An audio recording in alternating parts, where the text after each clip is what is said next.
Earlier, Mr. President, Senator Marcoleta said he refuses to speculate on reversal. But the good gentleman's own position is based on his own speculation that the SC will not reverse its decision. A tabling of the motion to dismiss, which is what I will second in a few minutes, Mr. President, a tabling of the motion to dismiss by the Senate today is not defiance of the Supreme Court. Wala pa nga po kasing final na decision. Kahit ang Korte Suprema po, iniintay pa ang comment ng VP. That is why I will be seconding the motion of the Minority Leader to table the motion to dismiss the impeachment complaint until the decision of the Supreme Court has attained finality. Tama po. We should exercise extraordinary prudence in this matter of transcendental importance. Still, I also wish to take this opportunity to express my thoughts at this crucial moment for our chamber. Mr. President, I agree and I continue to respect the Supreme Court. Hindi po magbabago iyan.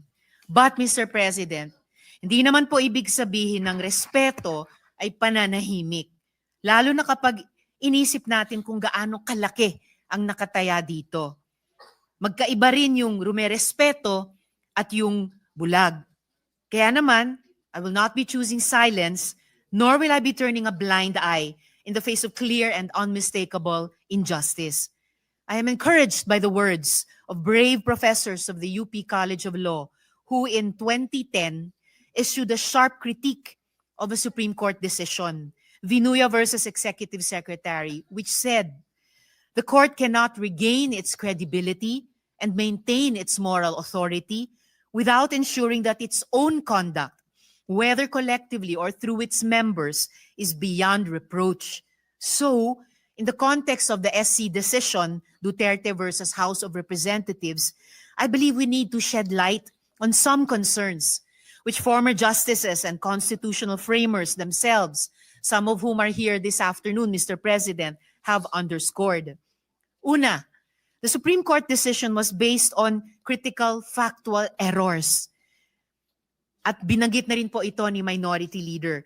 And this has since been pointed out by no less than retired Senior Associate Justice Antonio Carpio. For example, the decision said that the February 5 impeachment complaint was transmitted to the Senate without a plenary vote in the House. A simple check of the records, specifically House Journal number 36, shows that this is false. Walang haka-haka.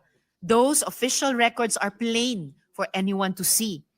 Sabi tuloy ni retired Chief Justice Renato Espuno, na siyang chairman ng Philippine Constitution Association, the Supreme Court was faced with a famine of facts necessary to make a decision invulnerable to constitutional assaults. Pangalawa, actions already taken under a prior and valid interpretation should be recognized as legally effective. Yan naman ay mula kay retired Justice Adolf Ascuna. The House of Representatives was operating under the regime of the legal doctrines in Francisco and Gutierrez, which held that the initiation of impeachment proceedings begins from referral. Kung unconstitutional pala na sundin ang legal doctrines, in the words of Justice Ascuna, that is legally unfair. Paano nga naman unconstitutional kung sinunod lang nila ang patakaran ng mismong Korte Suprema? Dagdag pa po sa isang desisyon nitong 2020 lamang, Madreo versus Byron. Sabi ng Korte na kung may pagbabago sa doktrina at interpretasyon ng batas, dapat prospective ang aplikasyon nito.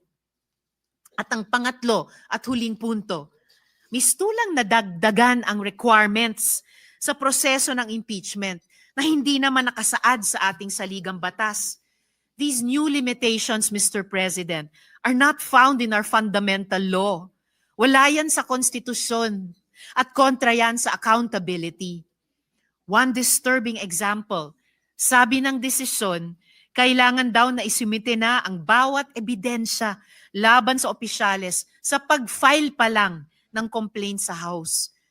Dapat ba naka-attach na ang bawat bank slip, public record o testimonya ng witness na ihaharap kahit wala pa silang proteksyon ng Senate Impeachment Court?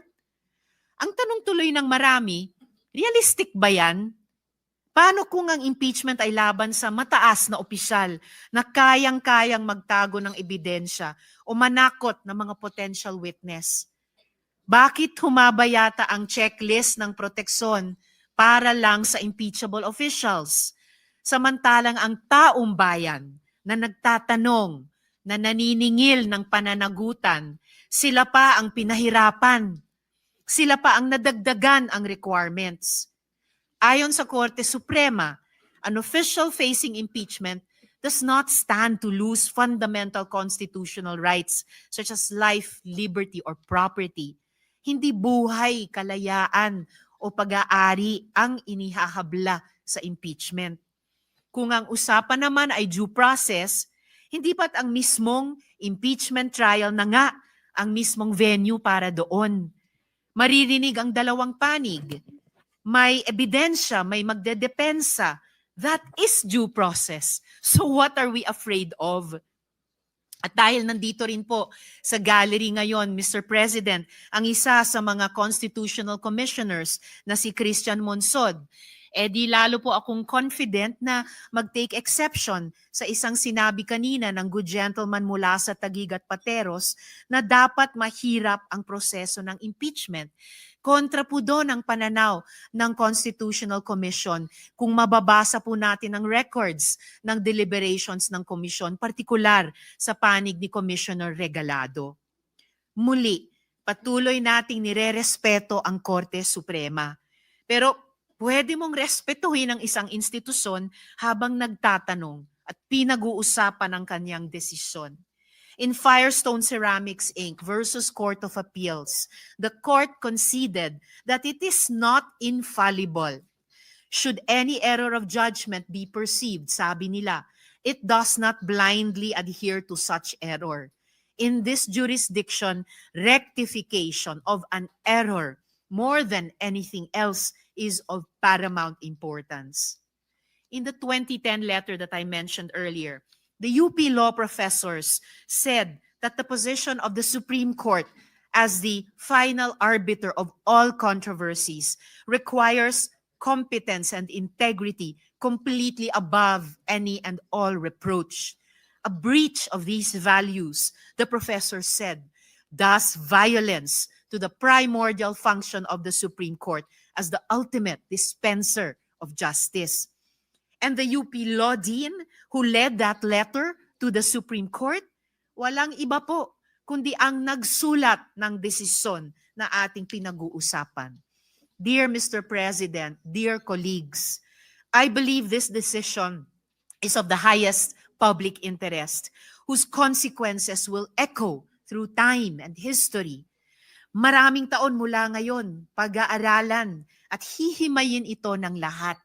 Mula sa mga estudyante, mga journalist, mga political analyst, mga academics, at higit sa lahat ng ating mga kababayan.